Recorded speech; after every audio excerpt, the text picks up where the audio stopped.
बच्चों अब इस क्वेश्चन में हमें पूछा गया है, find the number of ways in which one or more letters can be selected from the given letters these।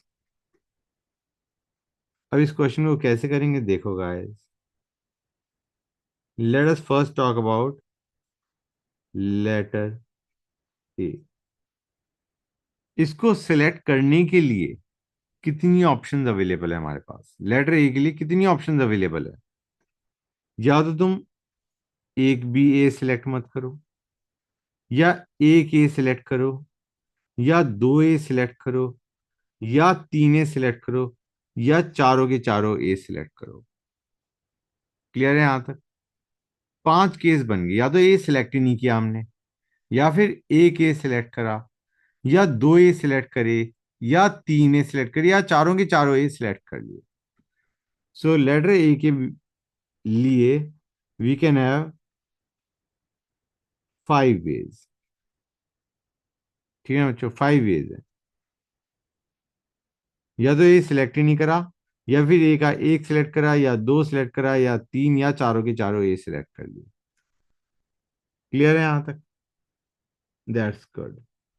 कि इसमें जो ए के लिए सिलेक्शन है, it can be done in five ways which includes A not being selected. अब आते हैं similarly for letter B. B हमारे पास तीन है। So selection of letter B can be done in four ways. Four ways कैसे? या तो हमने बी को सिलेक्ट करा ही नहीं, या एक बी सिलेक्ट करा, या दो बी सिलेक्ट करे, या तीनों के तीनों बी सिलेक्ट कर लिए। So the decision about selecting B can be done in four ways. समझ गए बच्चों? कोई डाउट यहां तक? Now let us talk about letters C, D and E. Okay guys, C के बारे में या तो हम सी सिलेक्ट करेंगे, या सी सिलेक्ट नहीं करेंगे। तो we have got two options for C बच्चों। सेम गोज फॉर डी, या तो डी हमने सिलेक्ट करा या नहीं करा।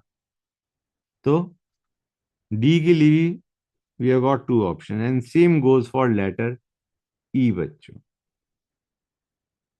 यहां तक समझे या नहीं समझे? Not total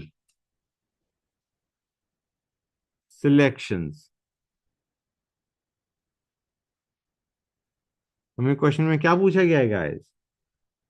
we are asked the number of ways in which one or more letters can be selected. अब यहां पे एक इंपॉर्टेंट कंडीशन याद रखना, इन which one or more letter, this is important.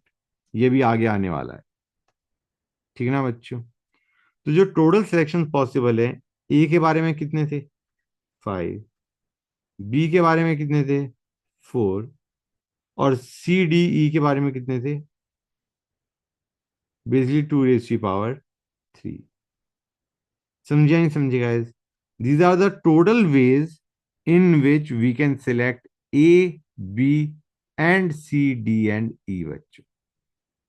लेकिन इनमें रिमेंबर एक सिलेक्शन वो भी होगा कि ना तो हमारा ए सिलेक्ट हुआ, फाइव वेज में एक था नहीं कि ए एक भी सिलेक्ट नहीं करा। बी में भी हमारे पास एक ये है कि एक भी बी सिलेक्ट नहीं किया। समझ आ रही नहीं आ रहा बच्चों? फोर वेज कैसे आ रही थी? ए की फाइव वेज और बी की फोर वेज कैसे आ रही थी? ए की फाइव इसलिए आ रही थी, एक भी ए सिलेक्ट नहीं करा, या एक ए सिलेक्ट करा, या दो ए सिलेक्ट करे, या तीन ए सिलेक्ट करे, या चारों के चारों ए सिलेक्ट करे।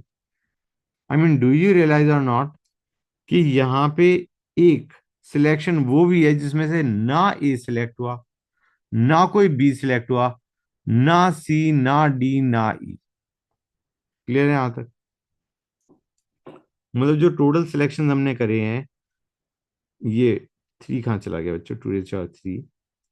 ये जो हमने टोटल सिलेक्शंस करे हैं, इसमें एक सिलेक्शन वो भी होगा जिसमें ना ए सिलेक्ट हुआ, ना कोई बी सिलेक्ट हुआ, ना कोई सी डी ई में से सिलेक्ट हुआ।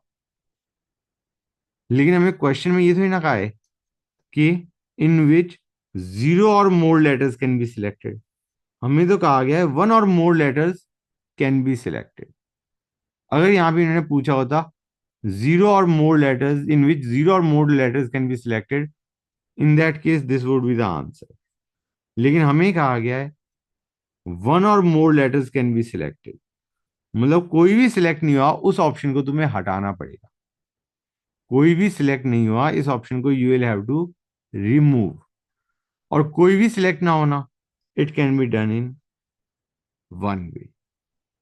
तो टोटल सिलेक्शन जिसमें one or more letters can be selected, this is your answer बच्चों. समझे या नहीं समझे गाइस?